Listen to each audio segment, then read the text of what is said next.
So you're telling me that one of your first couple of deals, or when you found your niche, came from in a sauna with a bunch of naked guys, bunch of naked men in a sauna, and that's where you did. a bunch of. I mean, believe me, we had nothing to hide. Okay. All right. Well, there are just too many commercial loan brokers that don't have a damn clue of what they're doing. All we're trying to do here is better the industry for everybody. At the end of the day, you can make great money in this industry, but in the end, it's all about helping people. You know, people always say, Kris, how can I be a successful broker? It's two words: hard work and dedication. If you don't like talking to people, you probably shouldn't be in this business. Hey, everybody, welcome back to Entrepreneurs in Finance, the first episode here for 2021, where we interview former graduates and lenders of our program. And I am excited to introduce this individual, particularly for the first podcast of 2021, Michael Higgins of Flex Capital. Hey, Michael. How you doing, Kris? Great to see you. I'm doing well. Long time no see. Been a little while, too long. It's been a little too long. So tell me, you came through in what year? I came through in April of 2018 with my son. I brought my son with me. Right. Okay. All right. Yeah. Remember Superman? Yeah, I do remember that. And, you know, I'm also excited to interview you because we get a lot of father and son teams, mother and son teams. And I'd love to see more of that. I love to see kind of families get integrated into this business. So I'll talk more about that as we get going here. But, and correct me if I'm wrong, but you came through as a platinum graduate. Is that correct? That's correct. Yeah. All right. Well, good to go. You know, first and foremost, I see, you know, we're here in Albany, and Albany's not known for the best weather. And right now I'm seeing a lot of tropical things moving in the background, and you got a cool shirt on, and tell me where you are right now. So I live in Indianapolis, Indiana. If you can't tell. No, either that or that's a poster in the back of your wall. That's not in Indianapolis. That's okay. You caught me. Well, one of the biggest reasons that I got into this business was a little bit of the freedom to be able to work from wherever my laptop and my phone was. Mm-hmm. And I happened to come down 3 weeks ago to Puerto Vallarta. I'm here for another 2 weeks, just to get away, to get warm. I have some physical issues that I wanted to be warm. Yeah, I hear you, man. You're gonna make the horrible thing is all my customers seem to want me to do everything like right now, so they're not letting me get out and enjoy this. My wife is poolside right now, and you're stuck in here talking to some guy in Albany. I know. Well, you know what? You're going to make this business look like very infomercially, because like right now you're in Mexico. Your wife's by the pool, and so you know I don't want everybody's going to think like this business is so easy, and you could just like collect checks by like sitting in Mexico, but that's not the case. We all know that. It's not exactly the case. All right. Well, I wish you happy 2021, and it's great to see you again. One part of the joys for me doing this, that I look back on last year, we did like 26 or 27 grads, is that I enjoy seeing you guys again. You know, I mean, yeah. NACLB didn't happen. It did happen last year, but it was virtual. But, you know, that's one of the things I look forward to in our conference, and seeing past graduates. So for right now, this is the only way to do it. So it's great to see. I saw you in Miami 6 months after I went through class, and then I saw you again in Las Vegas. And you've got, you know, 1,200, 1,500 people coming at you. I'm not going to get any of that time. I get it. I don't have a problem with that, but you acknowledge me. It's like, hey, that's that dork from my class a couple of years ago that tried to compete with me in clothes. You know what? Now you brought back a great memory. I forgot about that. I remember. We're always looking at each other's clothes. I know. Hey, you know what though? You know, one of the things my mother always said, and I grew up poor, but my mother always said, you know what? You can never overdress. You can underdress, but you can never overdress in any situation. Yeah. And I've tried to tell my kids that. They don't listen, but I've tried to tell them. Generation. I'll give you something funny.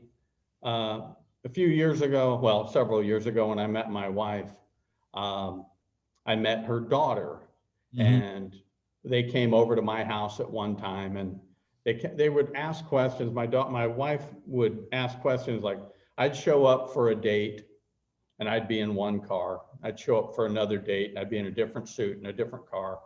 I'd show up third date, I'm in a different vehicle, different suit, different everything. And she says to me, she says, okay, how many cars do you have? And I said, well, let me explain something. I don't drink, I don't smoke, and I rarely curse. Right. I have 3 weaknesses.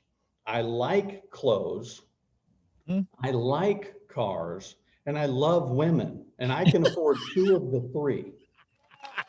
I said, so if you want to be the woman, you don't talk about my clothes or my cars.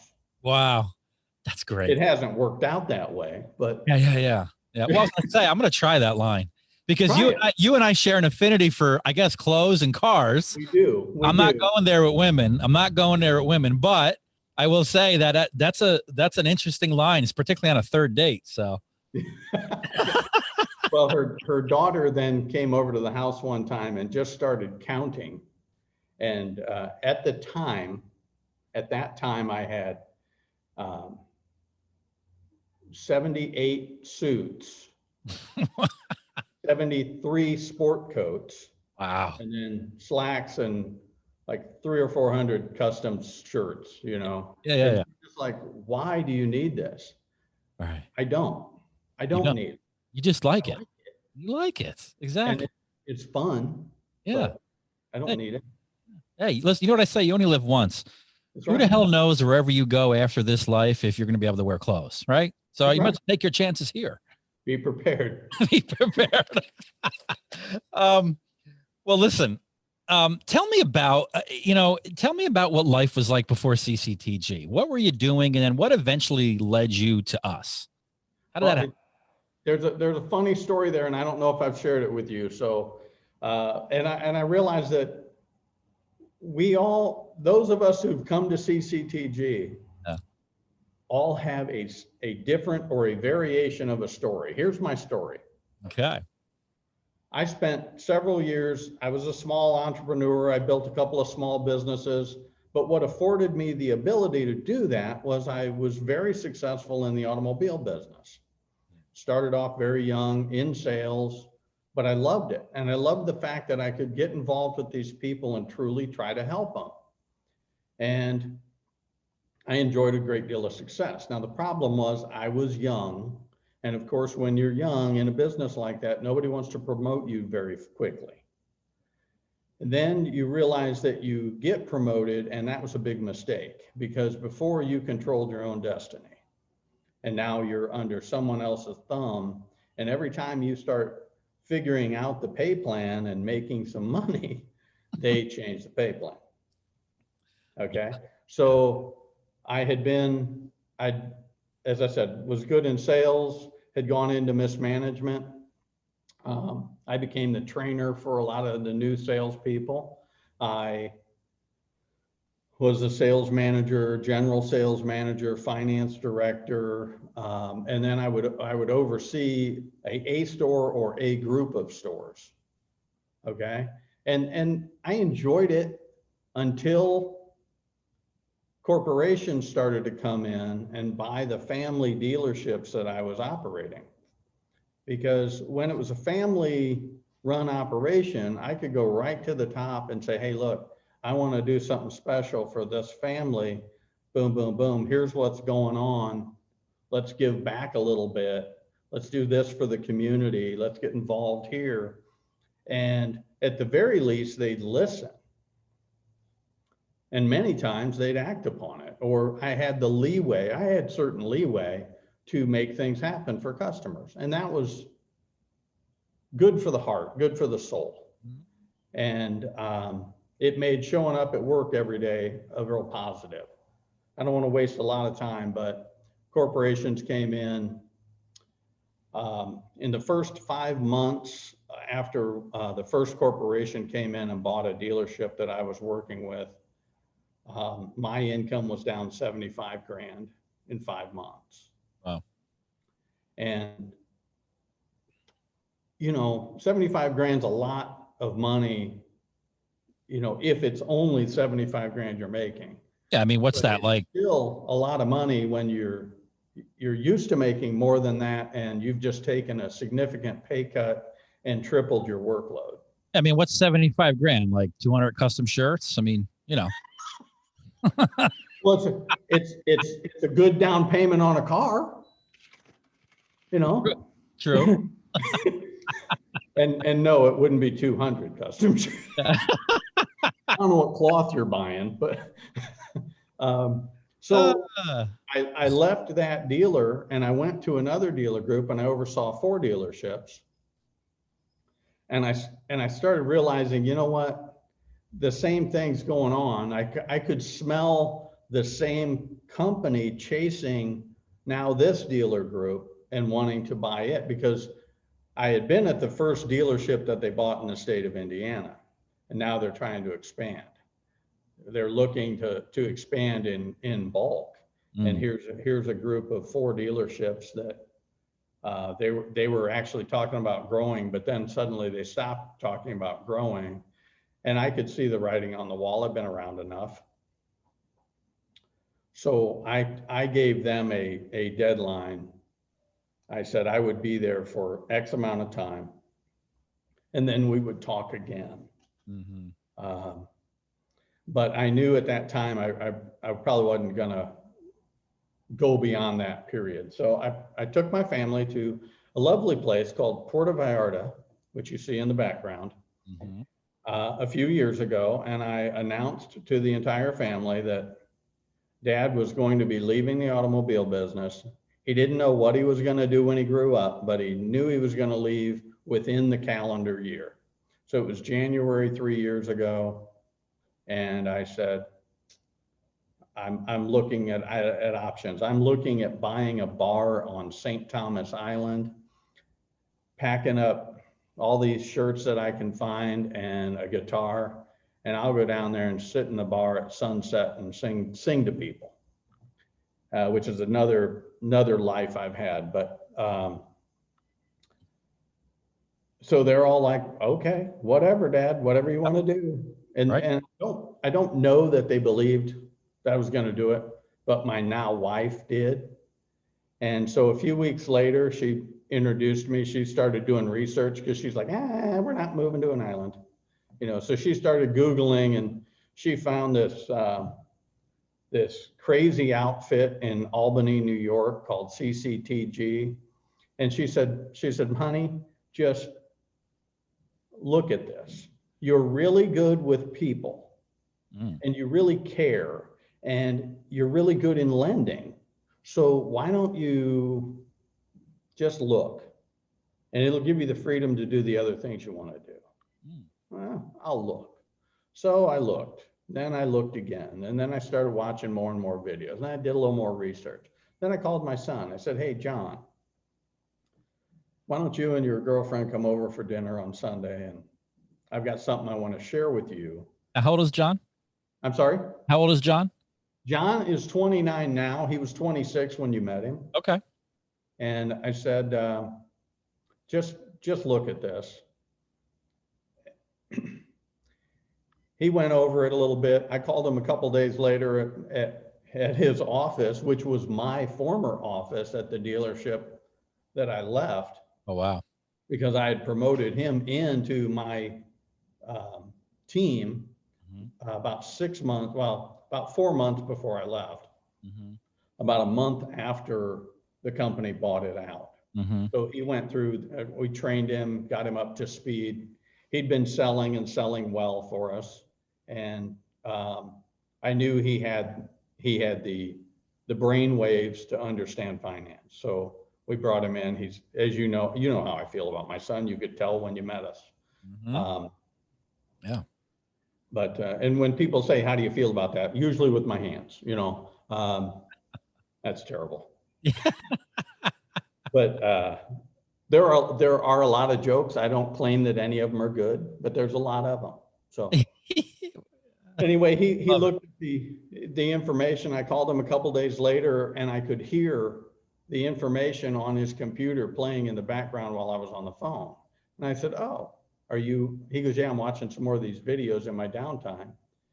So I said, "Okay, well, let's talk in a couple of days." So we talked again. I said, "What do you want to do? What do you think?" He goes, "Dad, I think you should do it. Only one caveat." I said, "What's that?" He goes, "I want to do it with you." I said, "Well, I can't think of a better partner to go into this with." So we agreed, and we bought the platinum plan and showed up at your doorstep, wondering if you guys were going to be in the office. Yeah. You know, are they real? You know, Right.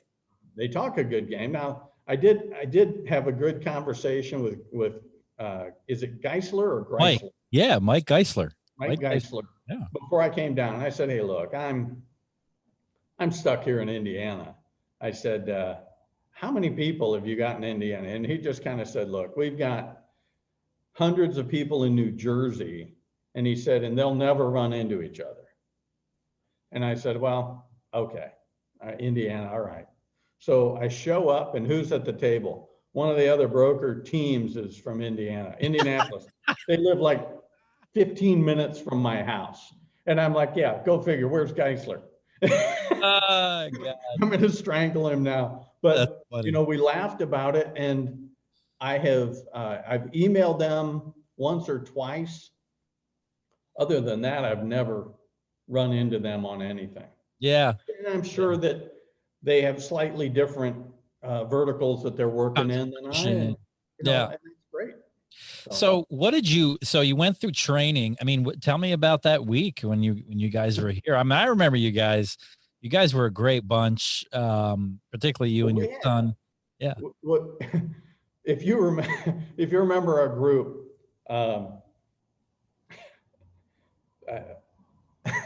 with my personality, I took on the last day, I took on the personality of everybody at the table. So I went around and imitated everyone doing a phone call with one of your lenders. And I nicknamed a few of the people, if you remember Cannabis Chris. Yeah, I remember Cannabis Chris. Well, Cannabis Chris and I are actually friends. Wow. And we always make sure we hook up when we go to one of the NACLB conventions. And we talk probably every 4 to 6 weeks. We'll have a 30-minute conversation about stuff and a business. And, hey, can you help me with this? And I'll give them a contact. And usually somebody that I've had conversations within the CCTG group of lenders. But he doesn't have any familiarity. I'm just saying, hey, I'll remake an introduction for you. Yeah, I know. Now that you say that, I actually vaguely remember that moment when you did that. And, I got to say, just hearing that, I mean, I already missed, because we've been doing virtual now for 10 months, right? With the pandemic. And ironically, we have bigger classes just because I think more people want to work from home, and we're a great opportunity for that. However, I do miss that. I do miss like the friendships people develop within class, and the jokes. And, I'm a people person. I like to look people in the eye, and I can't do that now. I got to look through this little camera. It's really tough. It's really tough. I can only imagine.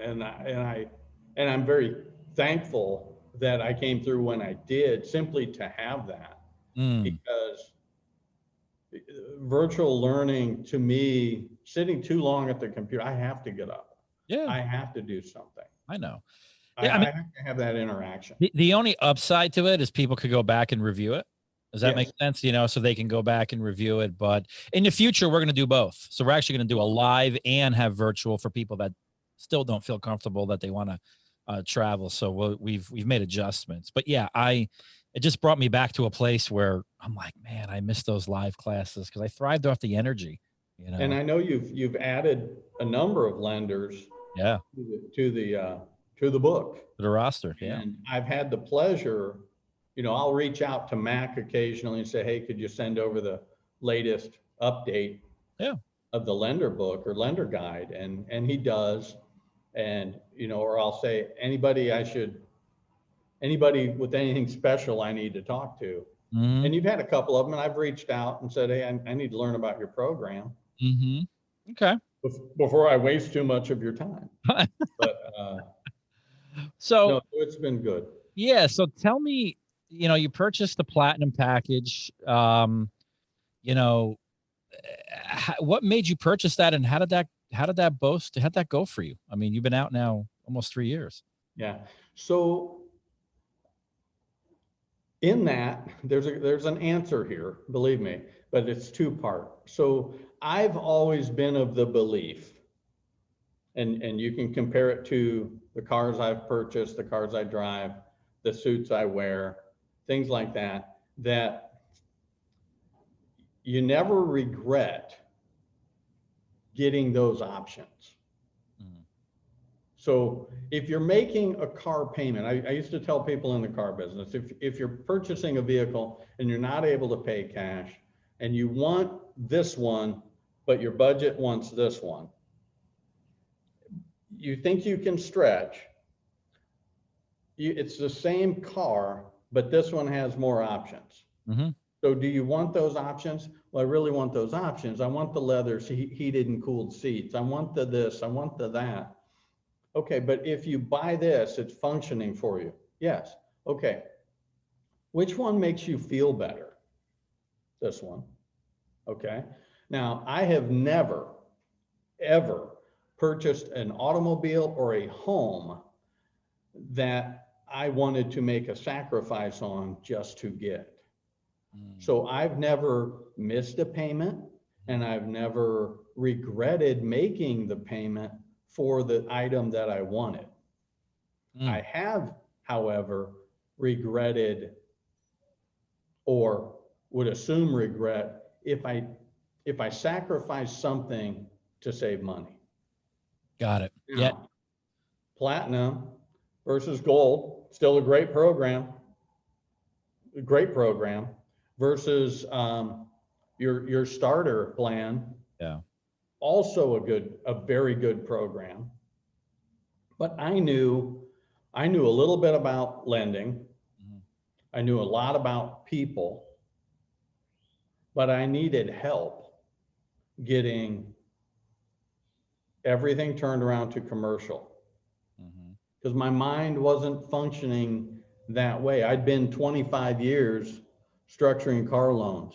Sure. And this and that and the other. It's hard to flip that switch. Mm-hmm. Sure. Okay. Sure. So that said, I could choose good, better, or best. I chose best. Now, how has that been for me? Still a learning curve. Mm-hmm. They are all a learning curve. Mm-hmm. But with your team, I can reach out to Mac. Once I change phones a few times and he realizes he doesn't make the connection that it's me, he might pick up or he'll call me back. He thinks you're a telemarketer. Yeah. He thinks you're that service selling warranties that everybody gets calls for. Yeah. The robocalls. That's what it is. So car warranties. Actually, he's very responsive. I'm just giving him a little bit of jabs when I can. Yeah. But he'll pick up and, hey, Michael, how you doing? And what can I help with? And I'll kind of run a scenario by him. John is much the same way, except John responds much faster and better to an email. Yeah. So, and it says so on his phone message too, if you make the mistake of calling him. But if you email him and then say, hey, I'm working on this and this and this, he'll give you immediate feedback. Mm-hmm. And then if you need to, you can set up a call and he'll be there. Sure.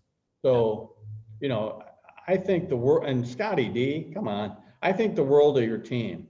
I appreciate that. A lot of fun with Scotty D, and I am having a great time with Gary Lockwood.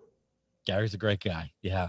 Gary is outstanding and always very, very helpful. Yeah, Gary's good.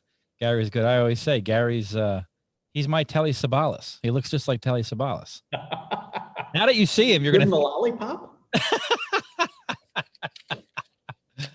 Oh man. Buy them a box. Yeah. I'll pay for it. Um, Just to comment on that, and I don't know if you want this comment, but yeah. because of experience and what they do, John and Mac both are very good to cut right to the core and tell me what's wrong with the deal. And that's good, because that's what I need to learn to have eyes for. Well, a quick no is better than a long drawn out Quick no. no is a lot better than a deranged Yeah. yes, or elongated maybe. Mm-hmm. I unfortunately probably tend to, I'm still looking for a way to help. Yeah. I lend with my heart instead of my head. So Okay. there's a couple of dead horses that you beat. Is that what you're trying to There's say? a few, yeah. Okay. And and even John will tell you, Dad, my John will tell you, Dad, you gotta quit. You've been going around in circles with this deal. But then we get the deal and we get paid, and he's like, hey, I'm really glad you're so persistent. So that screws up everything. I know. yeah. I know. So I think I answered your question. Yeah. No, you did. I just always like to hear your perspective, good, good, bad, or ugly. So you leave training, you and your son get a game plan. Tell me about your first couple of deals. You got any good stories about your first couple of deals or how you got a deal? First deal was an equipment lease. Wasn't anything huge. It was somebody in our local market that John's girl, the girl he was dating at the time.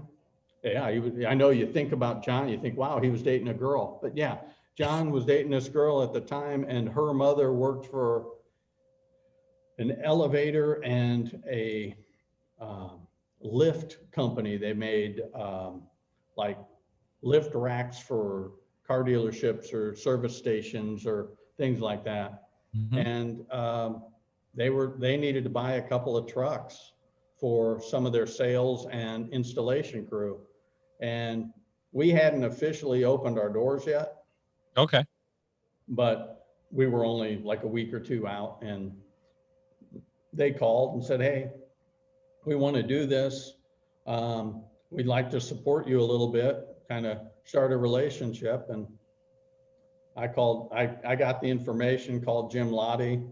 That afternoon, we had a deal put together. They went to the next day and picked up the trucks. Awesome. Wow. So, I mean,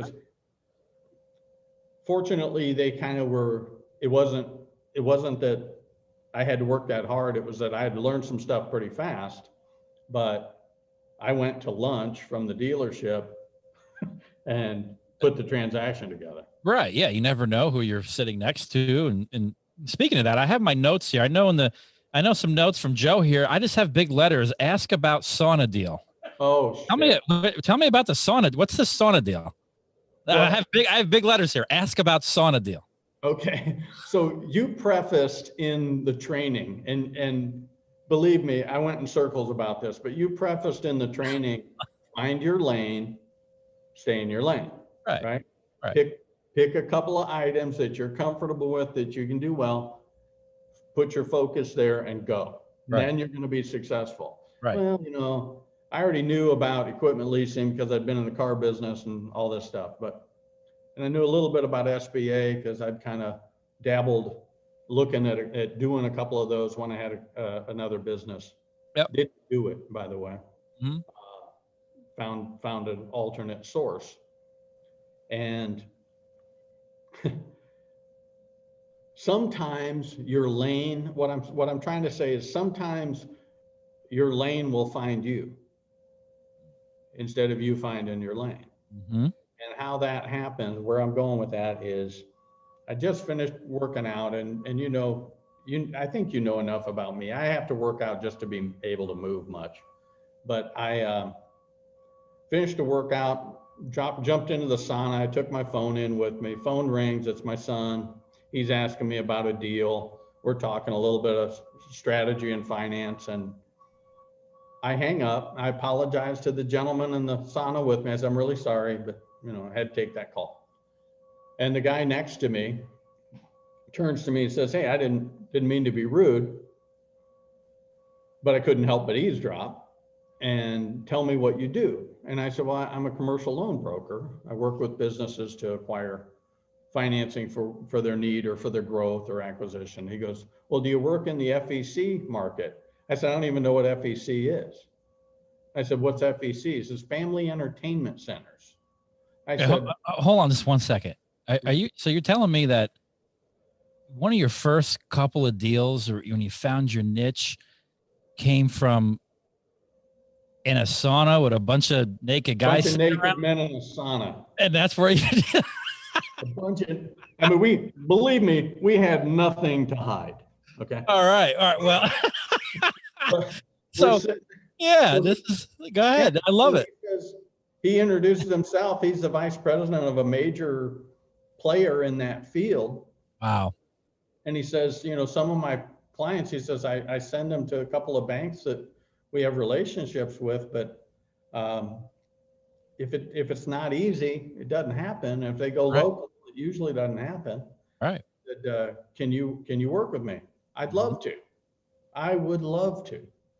So he sends me a couple that have been around the block a number of times, and I make some headway, but I don't know if it's happening in New York, and I say that under my breath.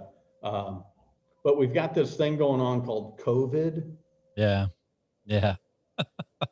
Well, the first deal or two didn't come through with him, but the next ones did. And they started to roll, and I started to get it figured out. Okay. And continued to try to build some relationships with a few of our lenders and a few other lenders that might work in that arena. And I had, going into 2020, I had a couple of deals that were rolling along. We had SBA approval, we had bank approval. These were deals that were going to close end of April, end of June, close. Well, COVID hit, knocked my teeth out. That was, one of the deals was a 7A right at 5 million. One of the deals was a 504 7A combination at about 14 million. Wow. And those are nice paychecks. I mean, you're only making 1%, but because that's all the bank will give you, and they won't pay if you got to. Anyway, you know the routine. You've done it. Yeah. But 50,000, another 140,000. So that was a couple 100,000 going into COVID that immediately came off the table, along with a few other smaller deals, but not in that arena, other arenas. Yeah. So we had to pivot. We kept pressing on a few things, but we did have to make a major pivot. But I'll give you this without stating any huge numbers. 2020 versus 2019.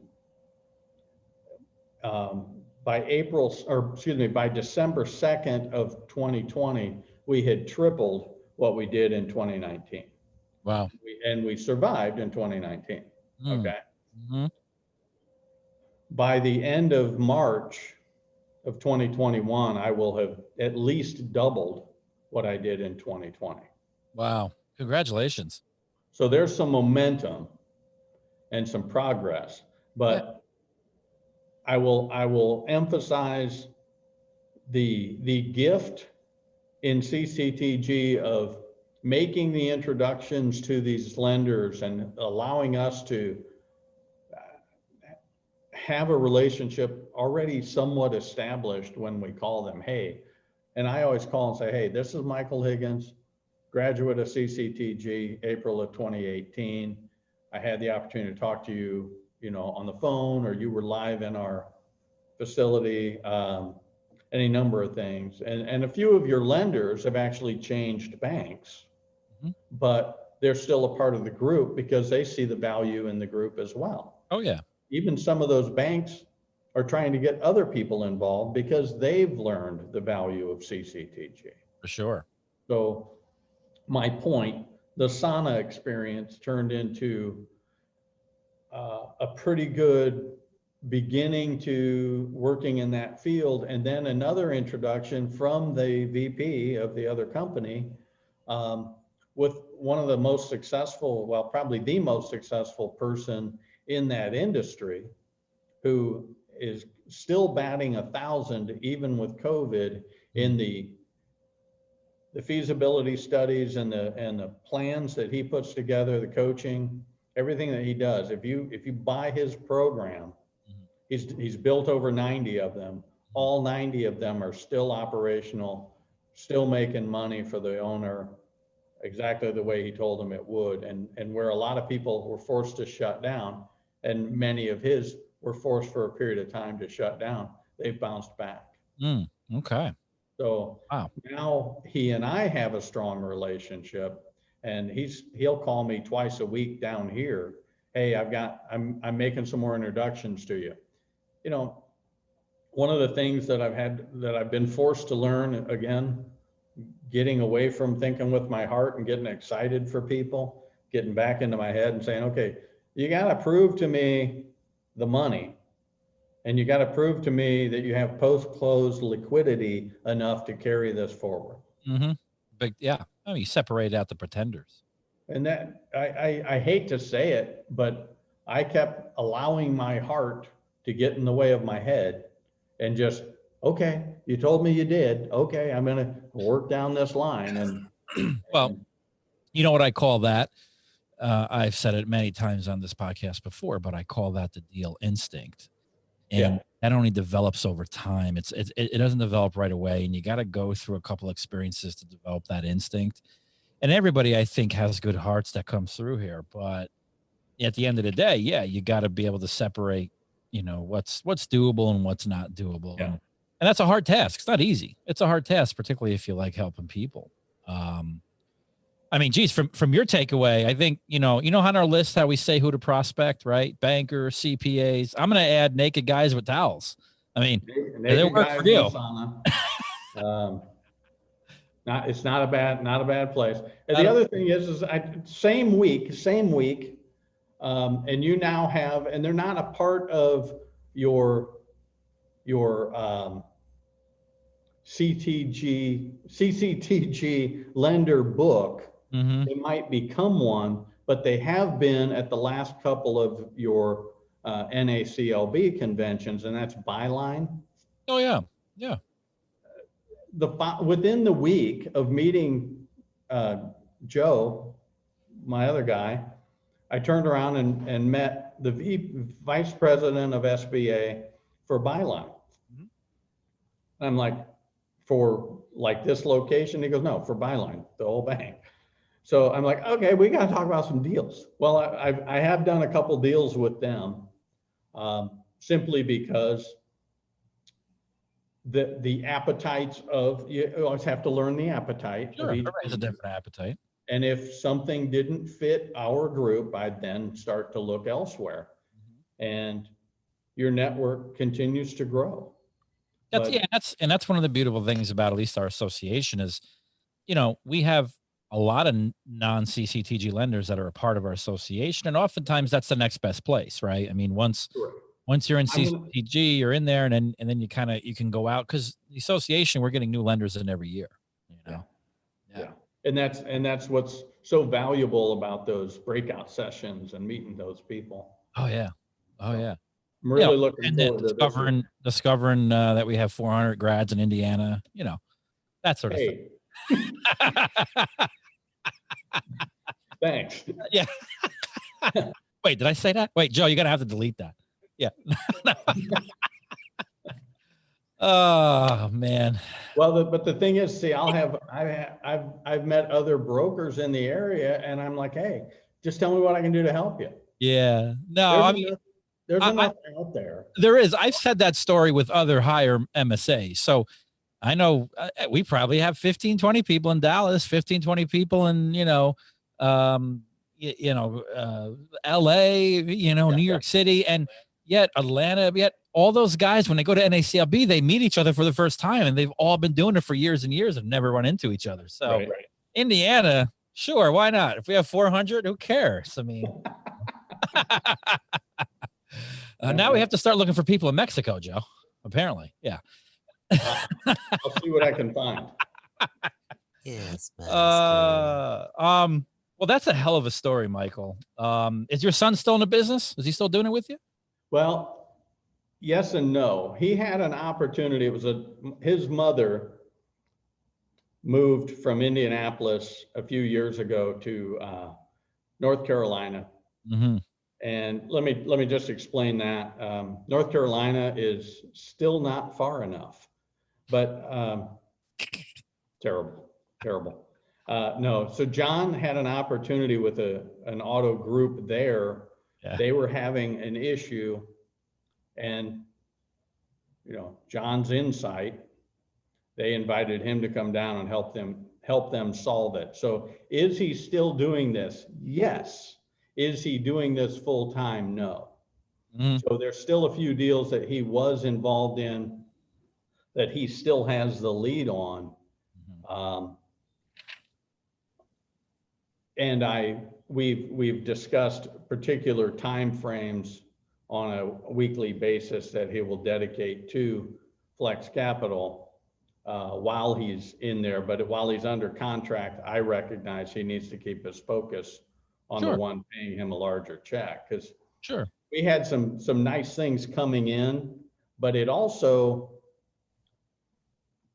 that opportunity for him turned into more of an opportunity for me to really drill down on what am I good at, and get back to focusing on what I'm good at and building from there. Because I used to train people in the car business. Everybody wants to know how to close more deals. Mm. They want to know that in our business too. Sure. I look at the business like playing baseball. Can I go off on a tangent for a second? Go ahead. Okay. So you're up to bat, you get a lead, you reach out, you make contact, you find out that maybe there's something there. Now you're on first base. Okay. Now you're going through, you're gathering all the information. Maybe you put a list together of everything that you're going to need. You get all the information, review it, you're on second base. Okay. Now you start talking about what it's really going to take and what appetite we're really looking for. You're trying to find a solution. Start interviewing banks, doing all of that stuff, going a little deeper. You get an LOI, you're on third base. Okay. LOI comes to fruition. It gets through official underwriting, gets approved. Maybe it's an SBA deal, maybe it's not, doesn't matter. Let's say it's SBA. Everything gets approved. Deal closes, 6 months, 4 months later. You get paid, you got home. Okay. In the car business was much like that too. I would explain to people what you had to do. So they would all worry about getting home. Well, you can't steal home from home. Mm-hmm. Okay. You got to go through the steps. You got to touch every base. Okay. Right. And ultimately, in the center of this whole thing is you. You're the pitcher. You're the pitcher and the catcher. You got to control the game. Yep. Yep. Great analogy. Thank you. Great analogy. It's my own. About it that way. And sometimes you could hit a grand slam and walk around quick, and sometimes it may take you a while to walk around the bases. That's just and I've talked to some of the people who've gone through ahead of me, mm-hmm. and some of them did hit grand slams early, mm-hmm. big monster deals, mm-hmm. and they thought, oh, this business is easy. I am going to sit back. And I'll tell you, probably the best thing that happened to me was I was a lot dumber than that. And I never claimed to be the smartest guy in the room, but the best dressed. Maybe. I have certainly made, as I've said before, I've certainly made my share of mistakes, and some of them more than once. I do believe in life, we probably go through 3 phases. Now, we may go through a couple of those phases more than one time, but there's really only 3 phases. So when you're born and you're innocent and you're pure, you don't know really anything. You kind of understand right and wrong. You know what not to do to people because you don't want it done to you. Okay? But think about a child and how much we cheer for that baby. Everybody cheers for the baby. Okay? When you and your wife had your first child, did your grandparents get excited every time you'd come around, and did they pay a lot of attention to that baby? Yeah. When the baby took the first steps and then fell on its butt, did you cheer and clap and get excited? And so the baby got back up and tried it again? Yeah. Yeah.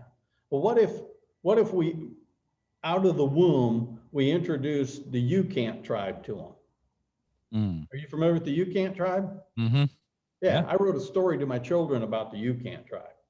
I may actually refine it and send it out to see if I can get it published, but that's the second phase of the You Can't tribe. All the people that are going to tell you what you can't do. Now that you can walk and talk, let me tell you what you can't do. You can't walk this fast, and you can't talk that loud, and you can't do this because nobody else has done it. So don't even dream about it, because that doesn't fit into my perspective of who you are and what I want you to be. I think every entrepreneur knows who the You Can't tribe is. That's right. Absolutely. That's right. But are we still wallowing around listening to them? And oftentimes we're getting beat up by them. And until we take back our control and start writing down what we really believe we can accomplish and what we can do, and practicing it out loud, we can't suffocate or drown out the you can'ts in our life. Yeah. But if the child learned defeat first, or the you can't first, and then tried to walk, they'd plop down and be like, well, I guess this isn't for me. Sure. Until they got going again. So my experience was I'd push probably on the wrong deals, certainly on the wrong deals, because with my heart, I wanted them to happen, even though there were enough holes in it that I knew it really shouldn't. So I had to learn again and take ownership of the fact, get the details. Yeah. Right. Make sure if these things happen, you'll find a home. Sure. But if they don't have it together, you remember the stool theory I talked about in class? It has to have the 3 legs. Yeah. Yeah. Right? I use that theory a lot. Yeah. If it doesn't have those legs, as much as it hurts, you just gotta kind of have it, let it drift away. You know, there's not much you can do. Well, it's great to hear that. Those are some references that I haven't heard from people before, but definitely makes sense for this business. Baseball and kind of that philosophy. So I appreciate you sharing that. Let me fast track to, I'm going to kind of switch gears here, and we're going to do a little fun thing that we always have done here on this podcast is, I'm going to ask you just a couple quick questions, kind of off the wall questions, non-related to finance or CCTG. And then you could ask me anything you want. Anything for that matter. All right. I've been asked stranger things before on here. So just when you think it's strange, it may not be that strange. So anyway, let me start off. If you weren't in car sale, if you didn't come up in the car industry, car sales, you never found CCTG, and there'd be one thing that you could just plop yourself into doing, any profession at all, could be anything in the world, you didn't have to go through, you didn't need any luck, you didn't need any opportunity, you were just plopped there, what would it be?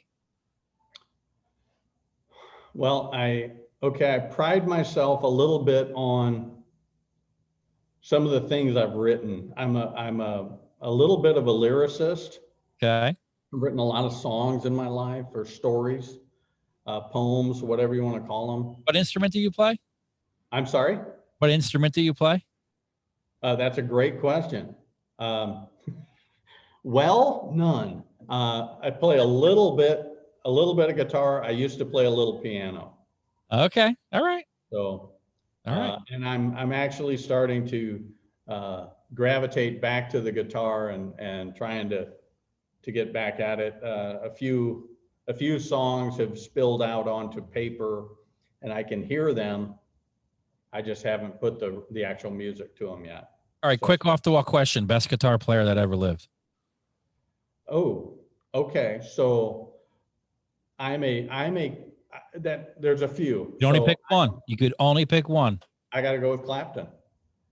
Okay.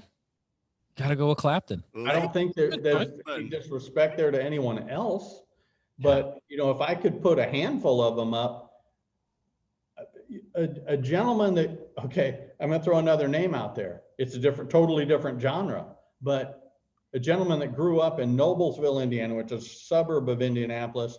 He's only a few years older than myself, and his family owns a music store, was discovered because a guitar player for a female country star got sick while they were coming to Indianapolis to play. And they reached out and grabbed this kid because somebody knew about him. Said he can play, brought him in, and he is probably the best country oriented guitar player ever, is Steve Wariner. And if you've not listened to him or any of his music, he's phenomenal. Okay.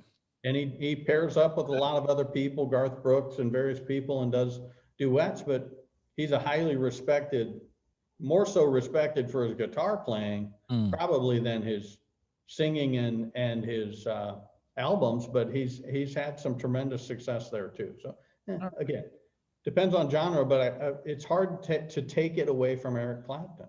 Okay. Fair enough. You have an answer to that? Stevie Ray Vaughan. Oh my God. I mean, for me, Stevie Ray Vaughan. Way too soon. Yeah, no, for sure. I mean, for the short time he was here and how he changed blues guitar. I mean, it just his sound. A lot of people. His sound was just different. So for me, it's Stevie Ray Vaughan. And it's still relevant. Still relevant. Yeah. Oh, sorry. All right, here's another one. If you could sit down and meet with anybody, passed away or currently here with us, for about an hour, ask them anything you want, have a conversation, have dinner, whatever it may be, who would it be? Okay, for me, I've got to have 2 hours, and because I've got to split them. Okay. I need to have a conversation with my father. My father passed away when I was 11. And let me explain. God, I'm going off on a tangent again. I'm sorry. I was born with a walking disability. I don't know if you knew this about me, but I was born with a walking disability, and I actually was told at 4 years old that I would probably never walk. It was the individual and collective opinions of a number of orthopedic surgeons and specialists that we had the good fortune to be able to go and see. And I remember as a child going on different road trips with the family. And then one afternoon or one morning, I'd disappear with one of my parents so that I could go see an orthopedic specialist while the rest of the family would go do something else. Because I was in a body cast or confined to a wheelchair and leg braces. and told I'd never walk. And I learned to walk the day before my 10th birthday without surgery. Wow. Okay. Now, a year later, I finally get into sports. I'm playing baseball. And that summer, my father dies. And I had a lot of questions and a lot of things I would like to say that I never got to say. And over the next probably 15 years anyway, I would run into people that were either clients of my father's. My father was a financial attorney. He did wills, trusts, estates, planning, and all the tax stuff for business owners, big farmers or other industry owners. And he was very highly thought of and well respected in our community. And I would have strangers look at me from half a block away or across a crowded restaurant and stand up and blurt out, "You have to be Frank Higgins' son." Now, it happened one time. This is a funny story. It happened one time at a restaurant, and it was the waitress. And she looked at me. I'm bringing my mother for dinner. She looked at me and said, "You have to be Frank Higgins' son." And I said, "Yes. And this is his widow." Because I'm like, I don't know where you're going. But I want to take my chances. Those are stories I don't want to know about my dad, but yeah. So 1 hour would have to be with my father. Yeah. Okay. Just to have that moment. After that, it's probably one of the early industrialists, like an Andrew Carnegie or a Vanderbilt, someone along that line, just because I think the tremendous insight that they had. Now, Vanderbilt was probably a little more bullish than I tend to be. What I really respect about Carnegie is not simply the life he made from virtually nothing, coming over from Scotland at 14 and starting to work in Pittsburgh and all the things. Yeah, there was some good fortune in his early life that led him to some other things, but he had some good people take him under his wing. Well, okay, I'm a pretty good person. Take me under your wing. Show me the way. But what I really respect is when he sold U.S. Steel, or Carnegie Steel at the time, it became U.S. Steel. When he sold it for $480 million. Back in those days. I'm sorry? Back in those days. They got to Back in those days. So how many billions would that be? But, and he sold it to what's now Chase Bank. So he sold it to Morgan. JP Morgan, and Morgan challenged him then, you're 65 years old now, your next goal should be to give it all away, because he always talked about giving it away, and he gave away all but like 120 million. Yeah. So, yeah. Pretty impressive. Yeah. That's it's someone I emulate for sure, that I never emulate, but try to live up to on that life philosophy of, there's a certain time in your life to kind of make your beans, and then, exactly. And then it's, what can you do to help others, and I read the quote, and I don't remember who it was, but you make a living by what you earn, you make a life by what you give away. And I've always liked that. And I want to be wealthy like both of those. So it's not the money, it's the heart. So the heart, it's helping people. And I mean, think about it, when you remember somebody, you don't really remember what they bought or what they accumulated. You remember what they did for others. That lasts. Yeah. It really does. Well, wow. We learned a lot here.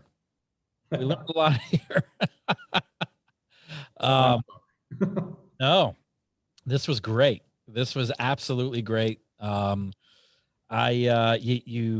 know what you did for me is bring me back to some memories of your class and how what a pleasure it was to have you in class, and those feelings again of what it's like to have a live class and learn a little bit more about yourself. I think you've had an intriguing journey, and CCTG I assume is like another chapter in your career. Yeah. A Good different chapter, a good chapter. All right. Well, Michael, it was my pleasure. Unfortunately, this is all the time we have. I really do thank you for, being a part of our family here and choosing us way back when you quit your former life, and we're happy to serve you. So I appreciate you doing this. I appreciate you, Kris. Thank you very much. I'm glad to be a part of it. And I'm glad to help any of the newcomers that need to reach out. All right. Well, thank you, Michael. That's it for this episode in Entrepreneurs in Finance. I do want to thank, again, Michael Higgins of Flex Capital. And don't forget to subscribe to our YouTube channel so you could, obviously you're hearing this interview. You could hear a bunch of other interviews and future interviews. And also, I do want to announce that we have come out with a CCTG app that you can download for exclusive content, even some behind-the-scenes content, doing some live trainings, and it's available on Android and iPhone platforms. Michael, don't forget to download it because there is some stuff for existing graduates as well. So good. It's kind of cool. We've been working on that for a couple of months. So, all right, everybody, we will catch you on the next one. Thank you. Thank you. There are just too many commercial loan brokers that don't have a damn clue of what they're doing. All we're trying to do here is better the industry for everybody. At the end of the day, you can make great money in this industry, but in the end, it's all about helping people. People always say, Kris, how can I be a successful broker? It's 2 words, hard work and dedication. If you don't like talking to people, you probably shouldn't be in this business.